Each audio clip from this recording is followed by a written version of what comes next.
hello' everyone morning গৈ মই লগালোগৈ legs আজি ছাৰে ক'লে আজি লেগছ লগোৱা তো এফালে মই স্কোৱাড মাৰি আছোঁ তাৰপিছত এইফালে আহিলোঁ লেগ এক্সটেনশ্যন মাৰিবলৈ বাকীখিনিও কৰিলোঁ কিন্তু ইমানখিনি দেখাব নোৱাৰোঁ আৰু লগতে হিপছৰো কৰিছিলোঁ তাৰপিছত ঘৰত আহি আকৌ মই ভাতত লাগিব লগা হ'ল কাৰণ মাটো নোৱাৰা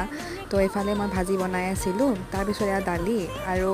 কলফুলৰ যে যোনটো কলডিলৰ ফুলটো এইটো কোনে খাই পাইছে বাৰু এনেকৈ মই এইটো বৰা বনাইছিলোঁ বহুত টেষ্টি হৈছিলে খাবলৈ আৰু যিহেতু মই বেকগ্ৰাউণ্ডত বিহু লগাই থৈছিলোঁ সেইকাৰণে মই নাচি নাচি ভাত বনাই আছিলোঁ বিহু শুনিলে যে মই ৰ'বই নোৱাৰোঁ আৰু এইফালে মই আজি থালিখন দেখাই দিলোঁ তাৰপিছত আবেলি মই অলপমান ওলাই গৈছিলোঁ মোৰ কিবা কাম আছিলে কাৰণে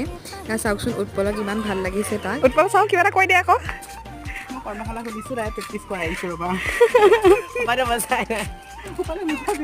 তাৰপিছত বজাৰতে মই এই দুইজন সদস্যক লগ পালোঁ ভাৰ্গৱ আৰু অনামিকা তাৰপিছত আমি কলৈ গ'লোঁ বাকীখিনি মই নেক্সট ব্লগক দেখাম বাৰু আজিলৈ আহিছোঁ তেন্তে দেই bye bye C you soon my next blog